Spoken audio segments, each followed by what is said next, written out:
Olá, boa noite. Estamos começando essa quarta live, essa live sobre metodologias ativas, e nós vamos ter uma conversa muito agradável com a professora, especialista em agilidade, professora Isabela Toledo. Vai ser uma conversa muito legal e eu espero que a gente se envolva nessa conversa, mandando perguntas. Eu já estou convidando aqui a professora Isabela, que a gente possa ter uma noite agradável como sempre. Muita gente pedindo para continuar com as lives, vamos ver o que a Isabela pensa disso. Ok, pessoal? Obrigado a quem já está chegando. Nós vamos viver um momento bem legal. Pessoal, antes da Isabela entrar, vocês sabem que eu estou lançando esses 3 livros, BNCC no chão da sala de aula, com exercícios práticos para professores. O livro Metodologias Ativas, que também é um livro muito legal, com sugestões práticas para os professores. E o nome da trilogia, que é o primeiro livro que as escolas podem aprender. Gente, até dia 23/8, o valor é R$ 99,90. A professora Isabela já chegou, já está entrando. Estou convidando para ela, para a gente abrir a última live dessa primeira série, né? Tem um povo pedindo para a gente continuar. Obrigado, Danila Bidala. Que bom, Danilo, que saudade de você. Está no Nordeste, né? Olá, Isabela, boa noite. Olá, Paulo, boa noite. Boa noite a quem está conosco aí. Que bacana, Aline, Danilo. Danila Bidala era o dono do Promove, lembra do Promove? Lembro, com certeza. Então, Estudei Danila... lá, uai. Ah, você estudou no Promove? Pois é, foi culpa dele. Estudei no ensino médio. Que legal. Ai, Danilo, que bom, que saudade. Isabela, e aí? O que é uma escola híbrida? Nosso tema de hoje. Ó, tem gente pedindo para as lives continuarem. Eu vou mandar os pedidos para você ler, tá? Opa, manda para mim aí que eu vou gostar demais, Paulo. Nós estamos aprendendo muito, saí muito feliz da última live, de todas elas, mas essa última eu gostei pra caramba também. Que bom! Eu vi. Pena, a gente perdeu o comecinho lá, mas retomamos de maneira maravilhosa, não ficou nada a desejar, né? Aquele comecinho. Isso, mas esse comecinho aí você vai fazer com a professora Lucília Panicetti. Perfeito, vamos embora. Vai ser uma honra, porque ela foi minha professora, viu, Paulo? Foi mesmo? Foi minha professora, ela e o esposo dela, professor incrível. Eu sou apaixonada pelos dois. Professor Edson. Professor Edson. Nós somos dos melhores. Vamos fazer uma série de lives aqui sobre educação ambiental, viu? Com ele? Com ele. Fechei hoje. Nossa, vai ser bom demais, Paulo. Eles são professores incríveis, têm um conteúdo maravilhoso e eles têm uma sintonia. A última vez que eu tive contato com eles, eles trabalharam juntos numa pós-graduação que foi assim, olha, vou te falar, viu? Um presente mesmo. Isabela, além disso, você vai escrever com os dois no nosso livro coletivo lá. Ele também entrou para o time do livro hoje. Ah, o professor Edson entrou? Nossa, que honra, gente. Com meus professores, quem diria, Você vai escrever com eles. Muito bom. Isso é que é a escola híbrida, não é? Gerações se encontrando. Olha, é ótimo isso, viu, Paulo? E não é a primeira vez que isso vai acontecer comigo, não. Já fiz também uma pós-graduação junto com o meu pai. Nós somos colegas de classe. Sabe? E sobre um assunto bem interessante que tem a ver com o tema de hoje da escola híbrida, né? Que foi uma pós-graduação em tecnologia da informação aplicada à educação.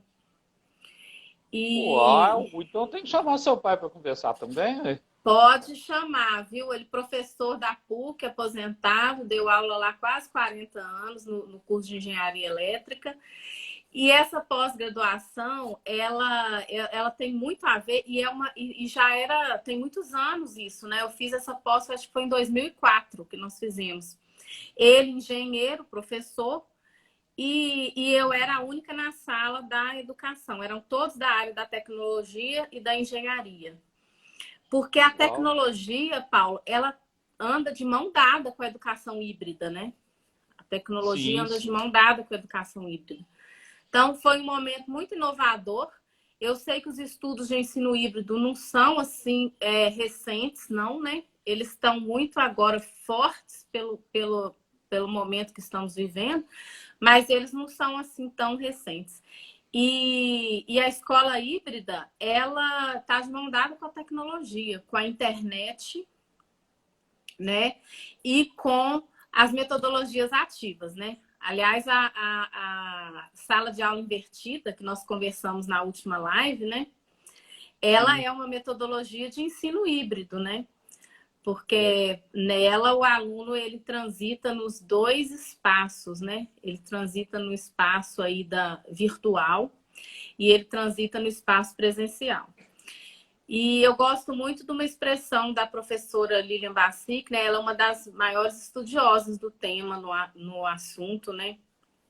Inclusive, ela tem um livro com esse nome, né? Esse livro é excelente, Metodologias Maravilhoso, né?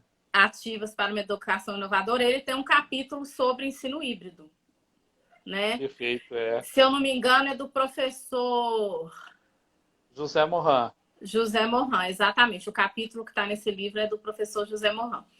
E a Lilian Bassic, ela também organizou um livro que aí ele já é todo só de ensino híbrido, né? Que aí eu tô com ele também. Você mostrou, eu também vou mostrar, que é esse aqui. Uau, viu? A gente é estudioso. Já estamos aí. Esse aí que você mostrou tá ali na prateleira também. São livros muito bons, essa coleção. E então ela fala que o que nós temos que fazer na educação híbrida? Pegar o melhor dos dois mundos. O mundo virtual e o mundo presencial. E existem alguns modelos aí de educação híbrida, né? Alguns são bem disruptivos e tudo, mas é claro que para fazermos isso aqui no Brasil, nós vamos adaptar, né? O que a gente faz de educação hoje, só é bom ressaltar, não é a educação híbrida, né? Isso que nós fazemos atualmente, ele é só a parte online, né? Porque nós não estamos com presencial. E a educação híbrida, ela implica necessariamente um encontro presencial com o online. Então, assim, eu já até escrevi um artigo sobre isso, eu já publiquei, já está publicado no meu blog, no LinkedIn, que eu acredito que o ensino híbrido, ele é o futuro da educação. Ele é o futuro, não há volta. E quando me perguntam, Isabela, você acredita no EAD para o ensino fundamental básico, né? As séries iniciais ali? Eu sempre respondo, o EAD completo, não. Nós estamos realmente numa situação muito especial, de onde estamos tirando grandes lições e estamos conseguindo ensinar, né? Eu falo isso de ver mesmo com os próprios olhos alunos de 6 anos sendo alfabetizados via internet. E eles estão progredindo, estão lendo, estão escrevendo. Então, nós estamos tendo sucesso. Mas não é o ideal que tudo fique online, né, Paulo, para essa idade. A gente se encontrar faz falta, porque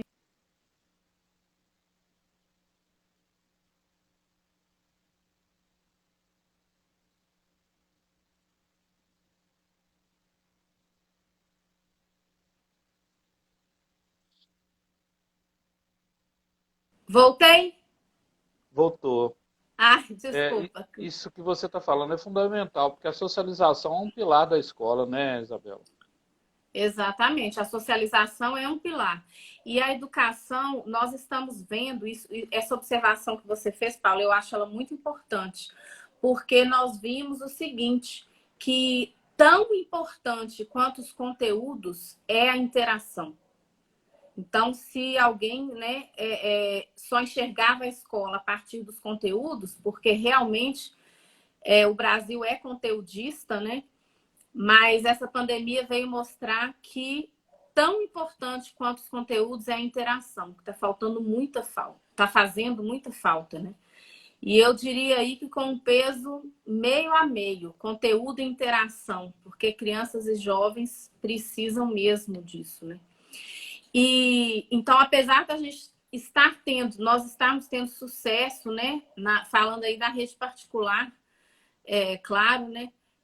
Sucesso na educação com perdas, mas estamos conseguindo. No ensino híbrido, isso que nós estamos fazendo não é ensino híbrido, né? O ensino híbrido precisa do presencial também, precisa daquela discussão toda, ali no olho, na interação, né? Diretamente perguntando para o professor, isso aí que é o ensino híbrido. Essa mistura perfeita, pegando o melhor do online e o melhor do presencial. Você já teve a oportunidade de trabalhar assim? A pós-graduação que eu coordeno, ela é semipresencial, sabe? Uhum. Ela é EAD e é híbrida também, porque tem até uma parte dela que nós convidamos o mercado para vir falar nas aulas. Tem uma disciplina que chama Tecnologia e Mercado. E aí a gente convida startups, empresas para poder conversar com a gente sobre avaliação, né? Que bacana, hein, Paulo? Mais uma coisa que eu descubro que você faz. A gente trabalha muito. É gestão de avaliação na educação básica, que chama a pós. Né? E a faculdade é a Faculdade Arnaldo. Eu sou o coordenador. Né? E a gente chama o mercado para conversar. Então, várias empresas que trabalham no mercado, elas são convidadas a ir lá conversar com a gente. Agora parou quase tudo, né? Vocês então, retomaram lá, né? Igual toda escola, né? Agora. As vagas vão se abrir. Depois estão planejando como, né? Mas a avaliação tem que ser repensada. Eu sou um defensor da avaliação. Que ela seja uma avaliação de acordo com o que os alunos dão conta. E aí eu queria te fazer essa pergunta, né? Como que a educação, que a escola híbrida vai mudar a avaliação? Que a escola híbrida será híbrida após essa crise, e eu gostei desse âmbito da crise, isso é inegável. Agora, como? Inegável. Como avaliar de outras formas? Eu tenho visto professores avaliando aí, queria te ouvir também sobre isso. Olha, Paulo, isso aí é uma coisa que eu bati nessa tecla muito esse ano. E graças a Deus, né? Todo mundo que eu trabalho tem uma mente muito aberta para compreender essas questões, né? Eu acho que quem está pensando diferente tem que estudar muito. Como diz uma pessoa que eu conheço, cuidado para não virar um dinossauro da educação, né? Porque dinossauro hoje na educação não tem vez. Os alunos, você falou, Paulo, a frase que eu repeti essa frase desde o início da pandemia. Os alunos precisam ser avaliados de acordo, coerentemente com o que eles estão vivendo. Tem que haver coerência. E o que a gente via muito, né? Eu prefiro falar que via muito, porque eu tenho muita esperança de que tudo vai se transformar mesmo, efetivamente, era uma incoerência de avaliação. Eu percebia isso, aulas dadas, avaliações exclusivamente dissertativas, ou às vezes múltipla escolha, com questões às vezes não abordadas, que a gente sabe que acontece, desafios ali acima do que o professor ofereceu em sala de aula, que tem pessoas que defendem esse tipo de coisa. Eu acho que a avaliação escolar, a avaliação da educação básica, é uma avaliação diferenciada. Então, quando as pessoas argumentam comigo, mas o Enem é assim, assim, assim. Um concurso público é dessa maneira. Mas nós não estamos formando alunos para fazer Enem e para fazer concurso público, né? Nós estamos formando alunos que tenham competências e habilidades e a gente pode ensiná-los a fazer esse tipo de prova seletiva de Enem e de concurso público sem prejudicar a sua formação. Porque eu enxergo que a prova ela está ali para fazer parte da formação do aluno. Tem um livro, Paulo, que eu li esse livro tem muitos anos, deve ter uns 20 anos, se eu não me engano, ou próximo de 20 anos, que ele se chama Prova, um momento privilegiado de estudos. Esse livro mudou a minha concepção. Você já viu falar desse livro? Esse é do Cipriano? Eu não estou com a minha internet do aberta Lucchesi? aqui para eu consultar. Não, não é do Lucchesi, não. Eu acho que ele é... Ou do não, Paulo Ronca? Prova operatória? Não, ele chama Prova, um momento privilegiado de estudos. Por quê? Porque é exatamente como nós devemos enxergar a prova. O aluno faz a prova não para ele obter um resultado para si mesmo, né? Ele faz a prova para ele verificar os conteúdos que assimilou ou não. Então, isso não pode ser punitivo, né? Eu sei que esse pensamento ele é disruptivo com relação ao que se vê da prática hoje das escolas, né? As escolas têm muita dificuldade de assimilar essa questão. Mas, na minha visão, a prova ela nunca poderia ser punitiva. Ela teria que ser realmente um momento privilegiado de estudos em que, se o aluno não assimilou as habilidades essenciais ali daquele conteúdo, a prova foi exatamente para mostrar o que precisa ser retomado. E não para classificá-lo como bom ou ruim e ponto final. Né?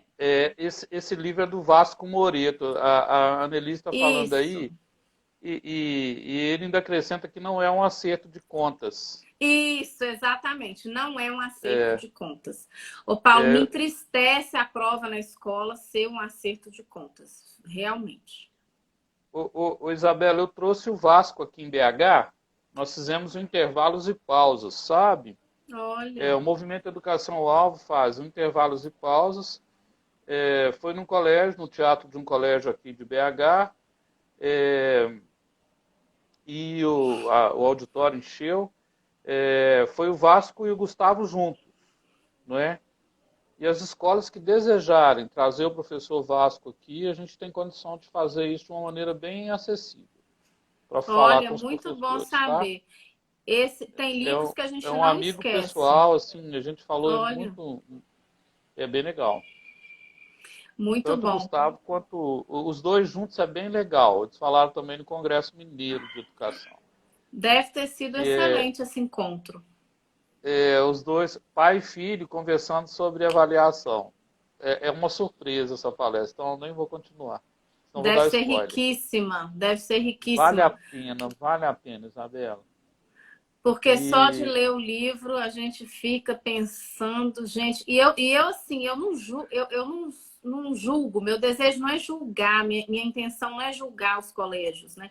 Porque eu mesma trabalho no sistema particular há mais de 20 anos e a gente sabe as dificuldades que nós mesmos encontramos no caminho e coisas que nós devemos fazer diferente e às vezes na caminhada não sabemos ainda como. Então, mas são questões de debate que nós devemos conversar sobre. E existe uma febre por ranking. Eu queria saber qual é o ranking valorativo, sabe, Isabela? Assim, não só o ranking de quem está no primeiro lugar, mas quem deixou bom caráter. O Congresso Nacional, ele tem lá, foi feita uma pesquisa, 78% dos membros do Congresso Nacional estudaram em escolas particulares e até confessionais. E o Congresso Nacional é um espaço onde nós temos um nível de corrupção altíssimo. Então, não adianta passar em primeiro lugar no vestibular e depois não passar no vestibular da vida. Essa é uma defesa que eu faço nos livros, nas palestras, por onde eu ando. Nós precisamos ensinar ética também. E ética se ensina sendo ético na avaliação, concorda?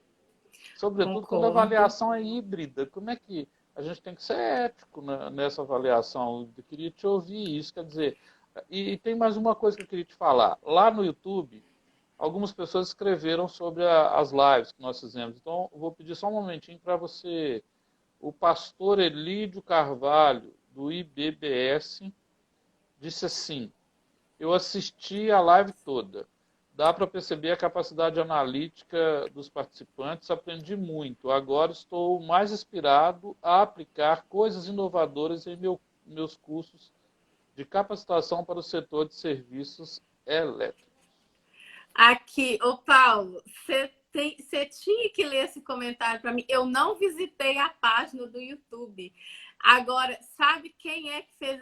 Sabe quem é esse Elildo Carvalho? Não. Meu pai. Ah, essa falou dele, não sabia mesmo. Aqui, Porque pai é Carvalho, pai, né? Tem que Carvalho e ser fã da Toledo. filha. Ah, Pai tá. tem que ser fã da filha, né? Mas Perfeito. Um beijo para ele, um abraço. Que bom. não, eu tinha que falar, porque eu fico até emocionada. Foi ele que. Meus pais me inspiraram muito para seguir a carreira da educação. Ah, dá para ver, viu, Isabela? E eu acho que a polidez, a sua narrativa, encanta as pessoas, viu? Encanta as Que bom, pessoas. fico feliz. Profissionalmente, isso aí é muito importante. Aqui, tem outra, Marta Mota. Eu me preocupo muito com alunos sem recursos financeiros para estudar de forma online. Pensar no aluno que mora nas vilas sem o menor recurso de internet, como que a gente pode fazer isso? Nossa, Né? triste. E eu acho que falta política para isso. A gente já devia ter acesso à internet liberado para a população. Tem que existir algum modelo de política para atender essa questão, porque não tem como fugir disso. Como é o que a dificuldade que as escolas públicas estão vivendo hoje de alcançar os alunos pela falta de recurso. Tem que ter banda para esse pessoal, para eles consultarem, tem que ter locais onde eles possam ir, né? Não é essa a minha área de atuação, mas eu vejo que falta muito disso para a população, né? Para a população, como ela falou, das vilas e a população em geral da escola pública, receber um atendimento diferenciado nessa questão, ter acesso ao mínimo, né? E não é algo que é impossível e difícil das empresas fazerem. A meu ver, mesmo não sendo uma iniciativa de política pública, as próprias empresas poderiam ser mais solidárias, né? Porque teriam condições financeiras para isso, de ter abraçado essa causa e a escola pública não estar nesse abandono que a gente vê que está nesse período de quarentena. Porque é triste o que as crianças e os jovens não estão recebendo, não estão tendo acesso, e o que tem, a forma como é feito é triste. Tem que ter uma E iniciativa aí. ainda tentando aumentar o imposto do livro, que eu acho vexatório. Eu acho Também. absurdo. Estou na campanha para isso não passar por aí. Tem outro comentário que é da Noemi Vilela. Uhum. Boa noite, essa educadora aí vai longe. Depois você tem que ir lá e responder, tá? Eu vou responder, Paula. Agora eu tô morrendo de rir, porque essa Noemi aí eu não posso mentir, né? É minha mãe. Amamos, Isabela, que bom. Isabela, você sabe que isso é lindo? Hoje eu estava aqui trabalhando na minha sala, meu filho trabalha ao lado. Uhum. Meu filho trabalha com pensamento computacional e empreendedorismo numa empresa que hoje é de uma companhia maior. Mas ele começou com tudo e de relações públicas. Ele está acompanhando o RH de várias escolas falando de criatividade. Aí você vibra, né? E a minha filha está formando esse ano. Eu Olha que renovei a matrícula benção. dela. Amém. Eu renovei a matrícula dela esse ano e ela já está numa startup, assim, e super tecnológica. E hoje ele fez um trabalho de RH na empresa da minha filha. Então eu acompanhando tudo aqui, trabalhando muito, porque a gente está preparando uma nova agenda de live junto com livros, junto com com uma pós de metodologia ativa que eu estou querendo montar, e depois vem um convite aí para você. Está pronto o projeto. Só falta a empresa que vai assumir isso, qual faculdade que vai assumir isso. Né? Então tem 3 aí, a gente está conversando com 3. Orgulho dos filhos, hein, Paulo? É muito legal isso, sabe? Porque a nossa geração está aí para mudar as coisas. Aí tem um terceiro comentário. Muito boa explanação. Sônia Otilde da Costa Castro. Parabéns, vocês brilharam. Então aí eu vou começar a responder. Que honra, gente. Eu vou começar a responder, né? E é muito bom perceber que a educação deixa um legado. Não só para falar dos nossos filhos ou pais, mas assim, a educação, quando ela tem uma unidade de referência valorativa, ela deixa um legado. Qual legado a escola híbrida pode deixar, Isabela? Assim, trabalhando em 2 pontas, presencialmente e depois virtualmente. Porque essa geração que está aí é a geração conectada. É a geração conectada.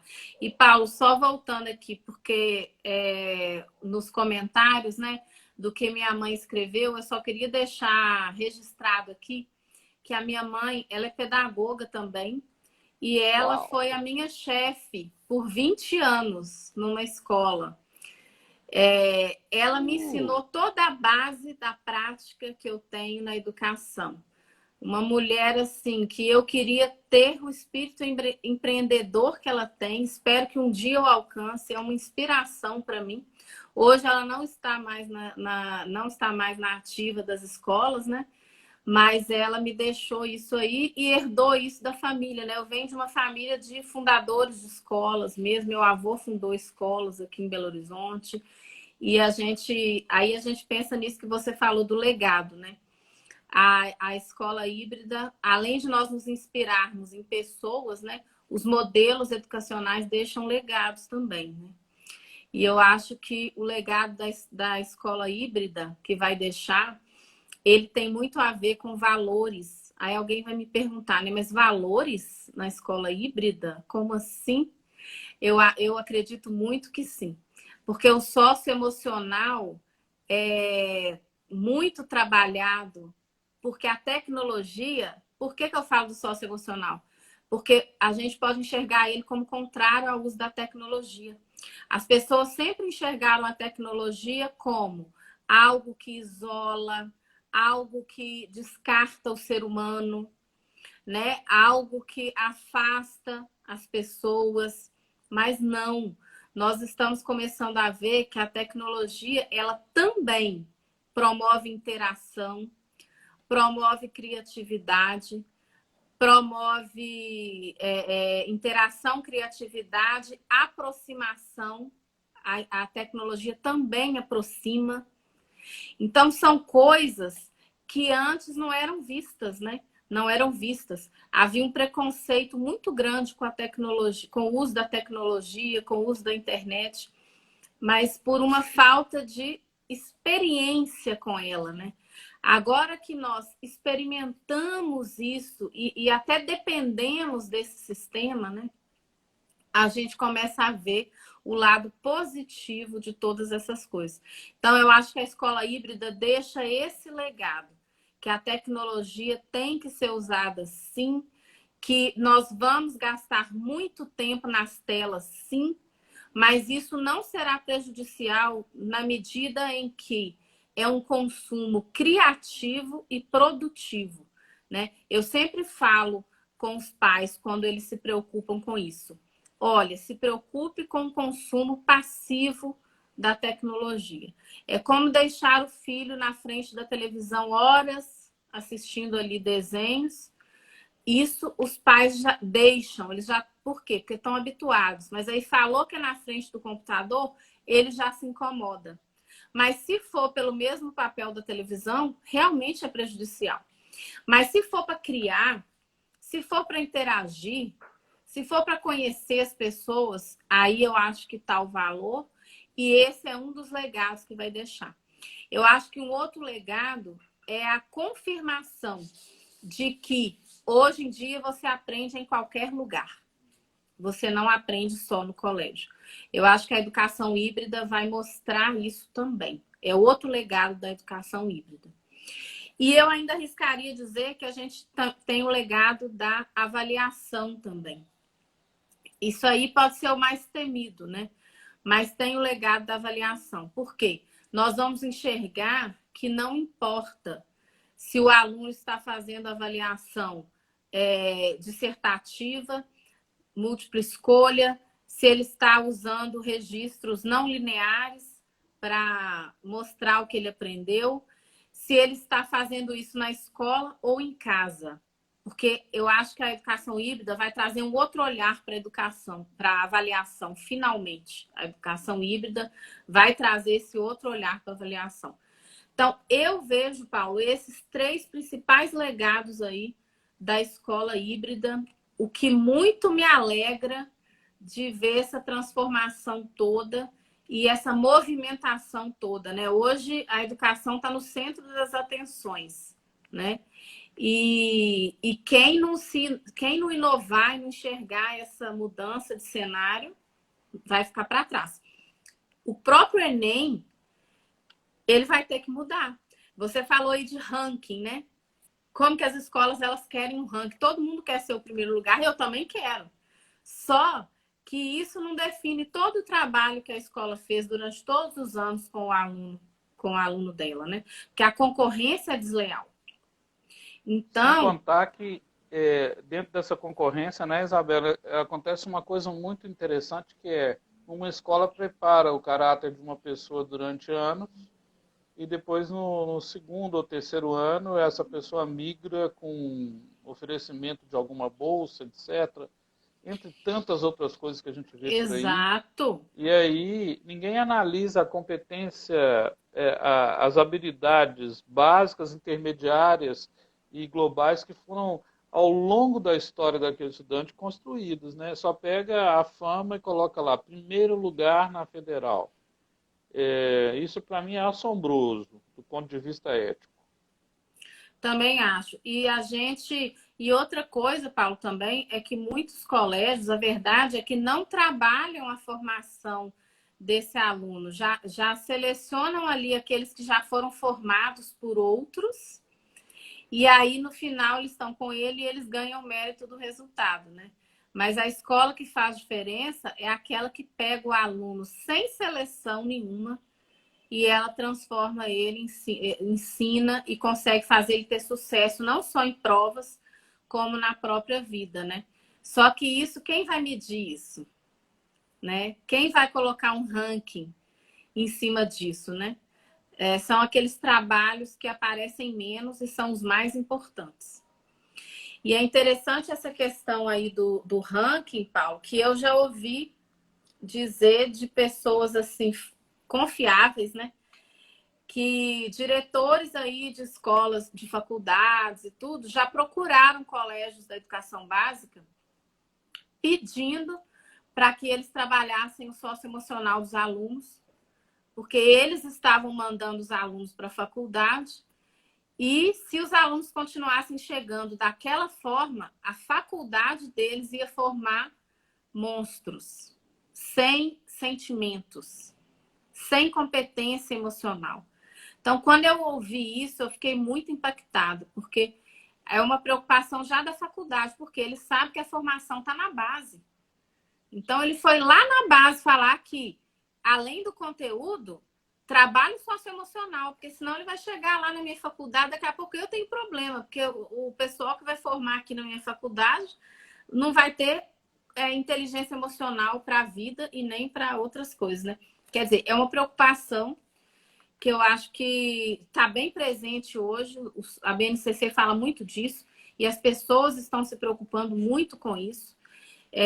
Inclusive, na educação híbrida, isso tem que ser muito trabalhado mesmo, porque essa geração, né, eu sempre repito, é uma geração conectada, é uma geração nativo digital, mas é uma geração que não sabe lidar com o digital e não domina as tecnologias. É um engano nosso pensar que sim.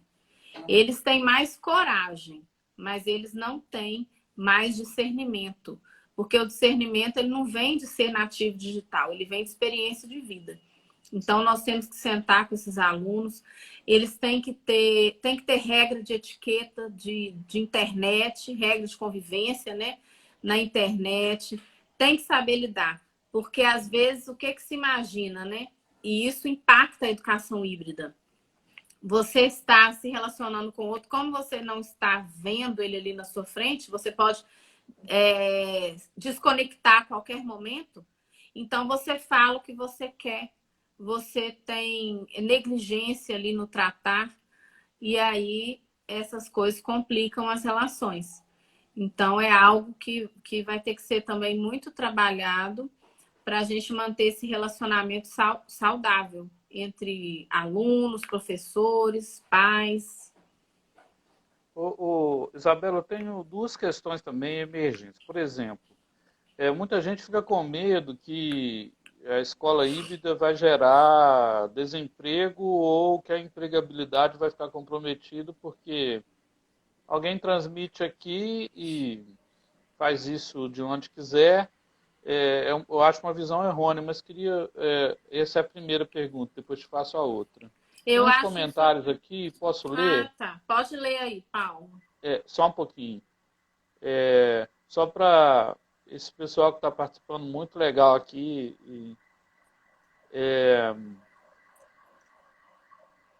Acompanhamento sistematizado é o diferencial, está dizendo aqui a KC Leite. Eu não sei o nome, né? Deve ser Cátia.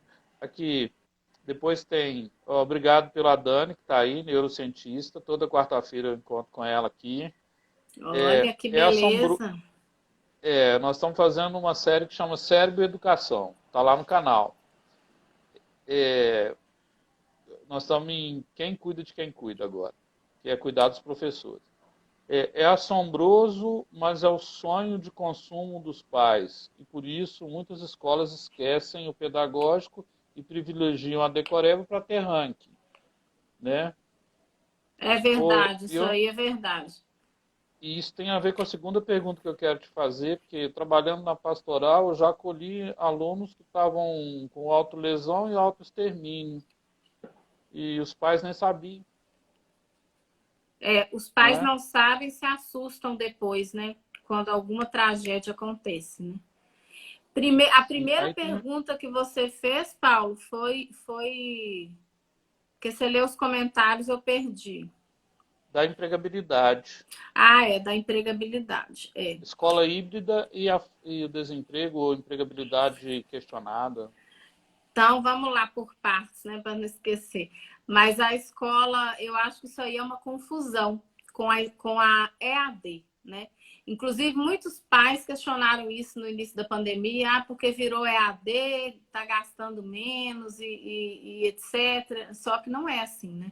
Você continua tendo um professor atendendo aquele número reduzido de alunos, ensinando, por isso que a gente fala que isso não é o EAD. Eu acho que a questão da empregabilidade é por pensar o seguinte, né? Que aí sim é o EAD. Você tem um curso ali, você tem um professor onde 500 alunos, 800 alunos podem assistir ali a aula no sistema de EAD. E aí você, em vez de precisar de 30 professores, você reduz a um só, né? Aí poderia se pensar nisso, mas não, tem espaço para... Ainda o espaço está garantido de todos. Existe o modelo EAD, que eu também não faço críticas, gosto, né? Inclusive curso um EAD e já fiz outros, mas a escola híbrida não é isso.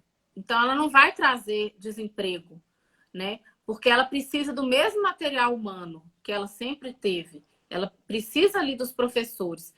E não tem como, Paulo, haver esse desemprego, né? Essa dispensa dos professores, porque também a educação híbrida, ela prima.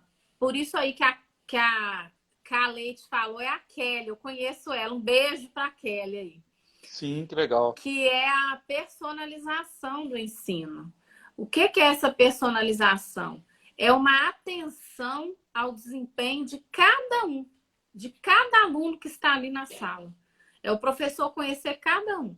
Então, eu falo, nunca o professor vai deixar o seu papel.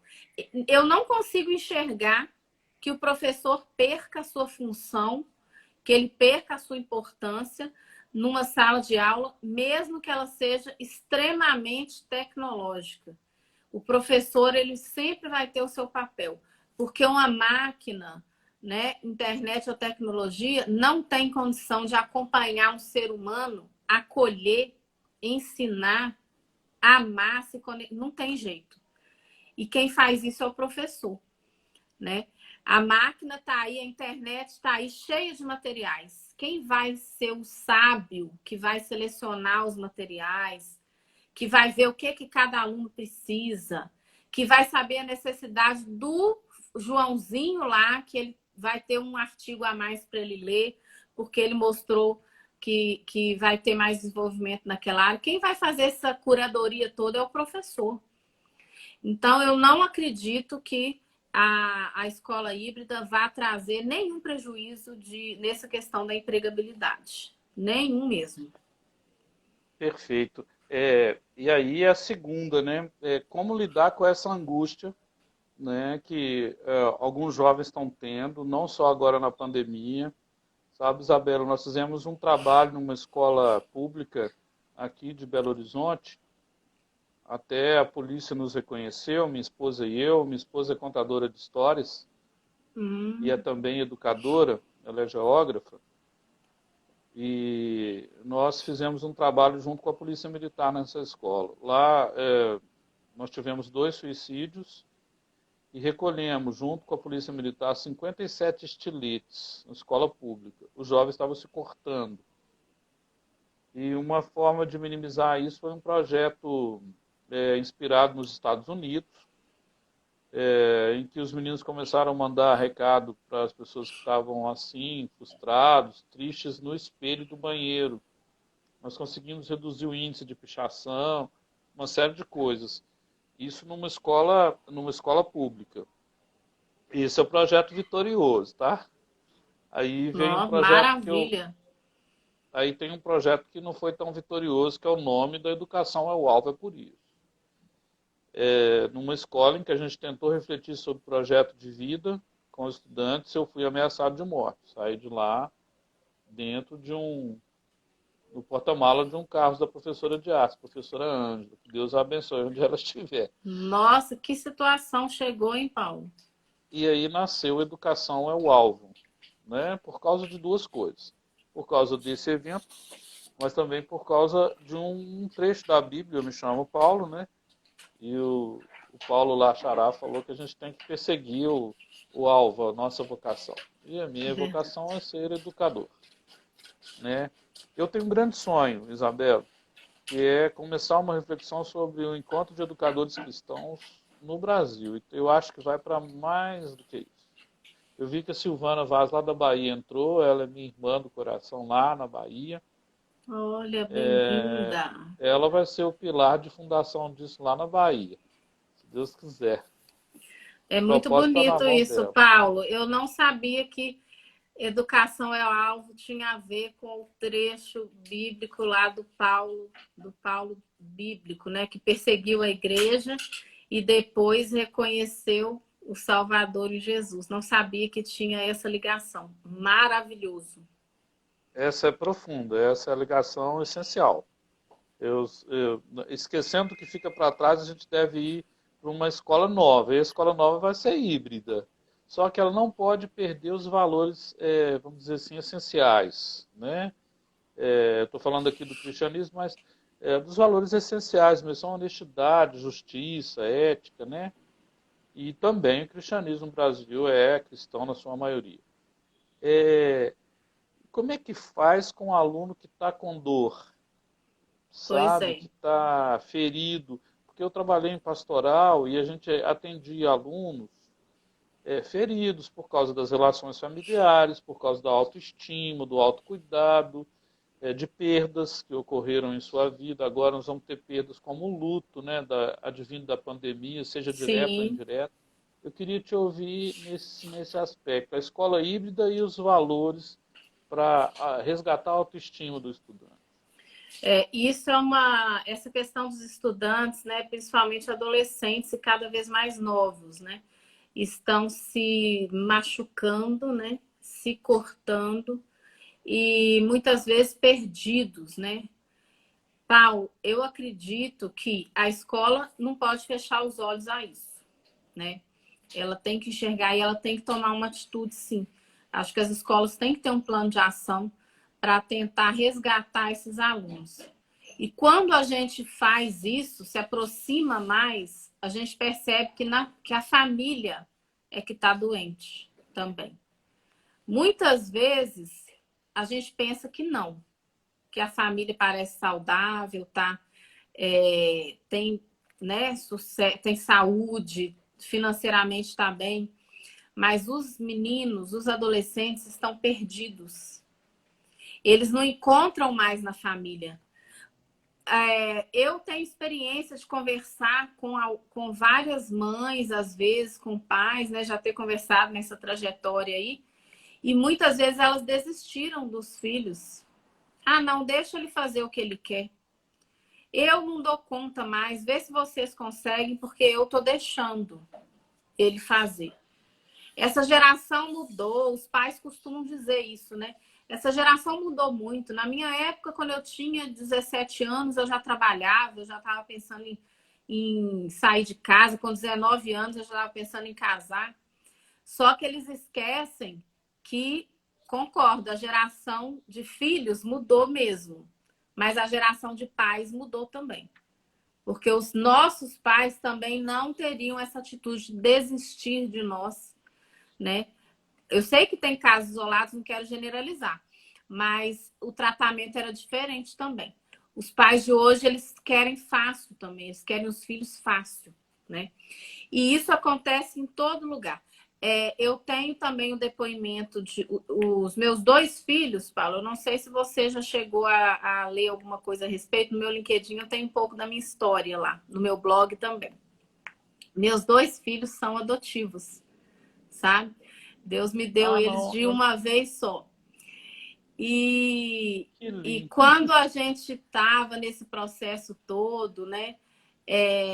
Ficamos sabendo de várias histórias, né, que as próprias promotoras de justiça e as assistentes sociais nos contavam exatamente o que acontecia com muitas crianças que eram adotadas e mais tarde, quando elas começavam a dar trabalho, como qualquer outro adolescente, né, às vezes já com 12 anos de convivência com a família adotiva, aí os pais queriam devolver.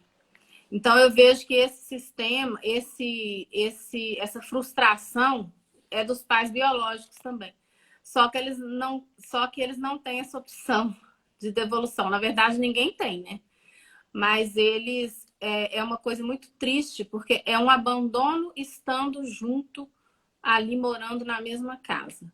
Inadmissível, mas é o que acontece. E isso deixa os jovens perdidos. Porque quem traz a luz é quem está ali cuidando e tem mais experiência de vida. Então, eu vejo que para resgatar esses jovens que estão nessa situação de depressão, e eles são impulsionados a isso também pela posição dos colégios de serem muito conteudistas. A gente vê que na rede particular acontece muito caso de suicídio, essas coisas, por estresse e ansiedade, né?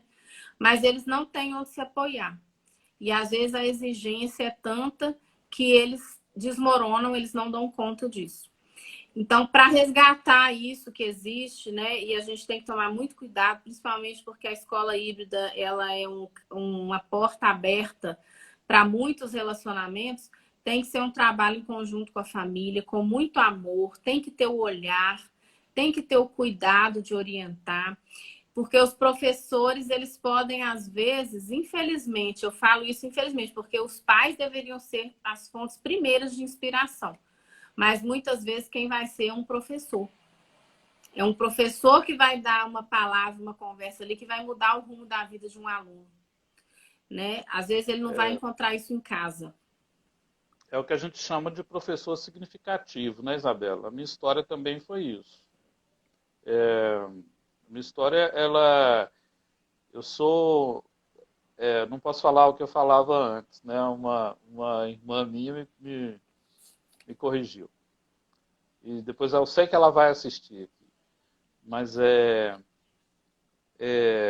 minha mãe foi assediada sexualmente e eu nasci disso. Então eu não fui planejado. Mas eu posso... e aqui tem uma frase do Sartre e outra de Jesus. A do Sartre é o meu lado filosófico. Não importa o que fizeram do homem, importa o que ele vai fazer do que fizeram dele.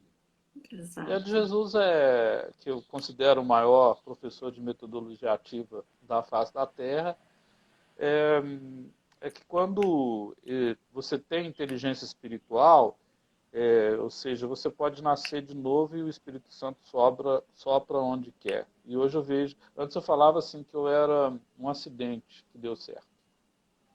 Hoje eu não falo mais isso, né? É isso que ela proibiu de eu falar, Tá uma amiga. certo. Então, eu acho que a gente tem que expandir valores para essa sociedade. Numa inspiração que eu tive, né, eu criei a Geração C. Isso aqui é o meu livro, né? O que as escolas podem aprender. A Geração C, ela está com sede. Eu, às vezes, nunca falei isso assim publicamente, mas vou falar hoje. Deu vontade. A Geração C precisa de Cristo. Preciso. Ou precisa de um contato com o espiritual. A Jaque, que é psicóloga, ela fez várias intervenções aqui interessantes que eu vou ter que ler para você, tá? Lê para mim, porque é engraçado que hoje eu não estou conseguindo ver nenhum comentário. Não sei por quê. Lê para Então, mim deixa aí, eu então. voltar aqui. Tem vários, tá? Tá. Rapidamente. Kelly Marques. Isabela é uma grande profissional. Obrigada, Sabe, Kelly. sabe que a gente tem que honrar também as pessoas, né? E Tem. esse tem sido o meu trabalho aqui na Educação Mineira e agora estamos indo para fora. Aqui. Os professores são a razão de fazer a educação híbrida. É dela também. A Jaque Freire. Escola híbrida será a escola de um futuro próximo. A Marisa Jaque, um Valéria. beijo para Jaque Freire. Eu conheço ela também. Beijão. Tem um tempão que eu não vejo. Trabalhamos Marisa. juntas muitos anos. Isso, a Marisa Soares Valério, lá de Goiânia, contadora de histórias. Vamos fazer uma live juntos aqui. Ela vai contar a história junto com a filha dela, muito legal. A inspiração Maravilha. bíblica é perfeita, ela está falando. O Willer, que é um nosso companheiro aqui, ó. EAD, semipresencial, hibridismo ainda são confundidos pelas pessoas.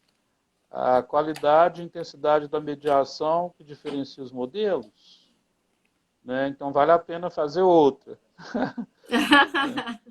E ele tá certo. No comentário dele inicial, tá certo. São confundidos. A Marisa, de novo, de uma situação difícil nasce uma proposta incrível, né? Nunca perca Concordo. de vista o ponto de partida. Marte Serafina Nelise. William, viva Irmã Dulce, hoje é dia dela. Legal, Irmã Dulce fez a diferença na Bahia pra caramba. Jaque Freire, espera-se que a escola híbrida trabalhe espiritual e emocional dos alunos. Sim. Olha aqui, perfeito. Como percebo no dia a dia, essas famílias estão perdidas. A Jaque Freire, a saúde emocional dos pais afeta a saúde emocional dos filhos. As escolas precisam ter um plano de ação para a família e educação psicossocial.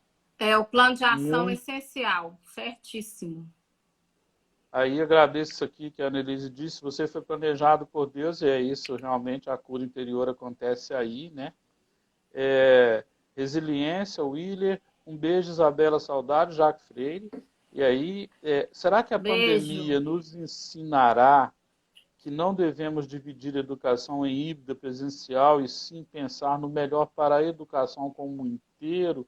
É a Aline Albuquerque. Isso é uma boa reflexão, super interessante. Eu acho que vem ensinamento daí sim. Eu acho que o ensinamento principal que vem é exatamente pensar que a educação está em todo lugar. Eu acho que isso é algo que a gente precisa, né? Nós falamos aí, não sei em qual das lives que nós conversamos, que antes a educação estava só na escola. Estava só na escola, na enciclopédia Barça, né, que a gente pesquisava, fazia os trabalhos.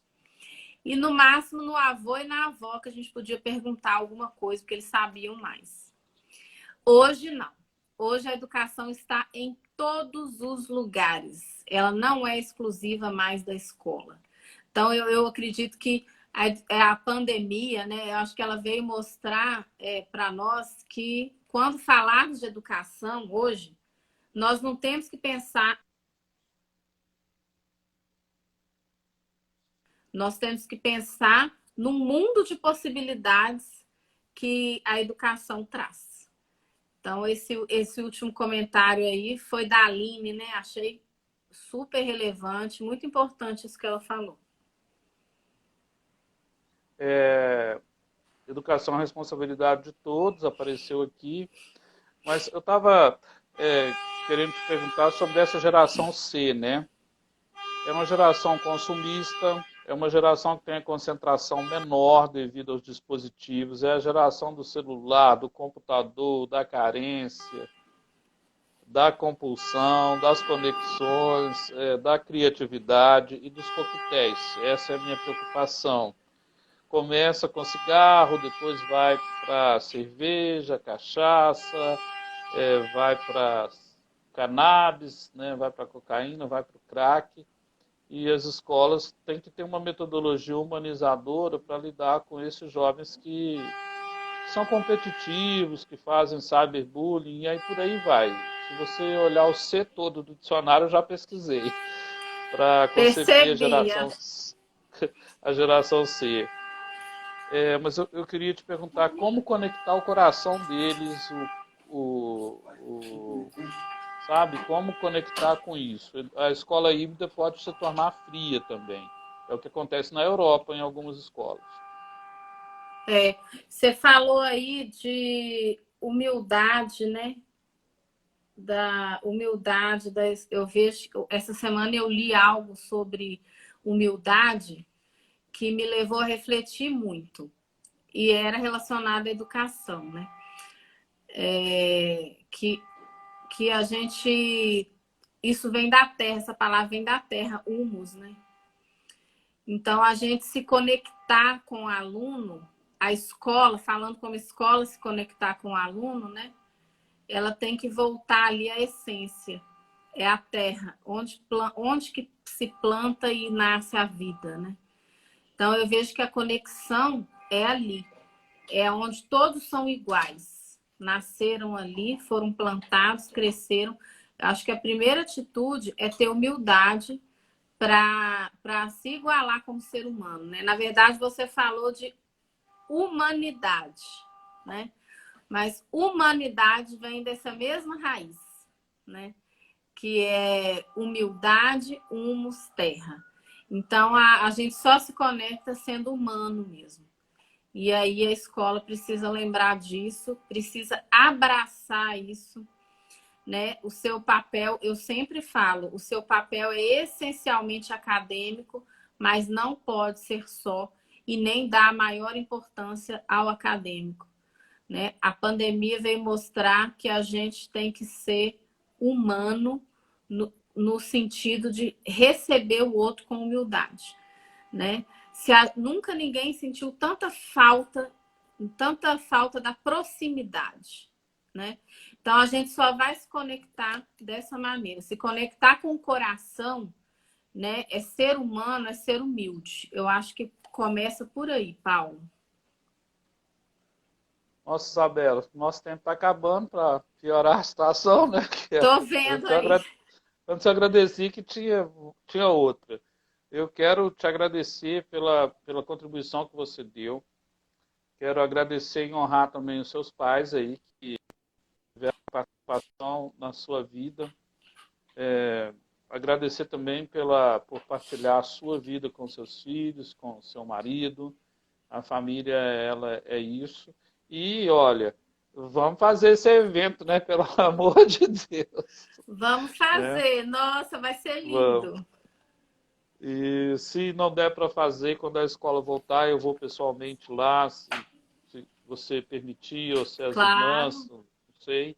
te entrego lá na frente dos seus jovens e crianças para eles perceberem que educação tem que ter responsabilidade, legado, futuro.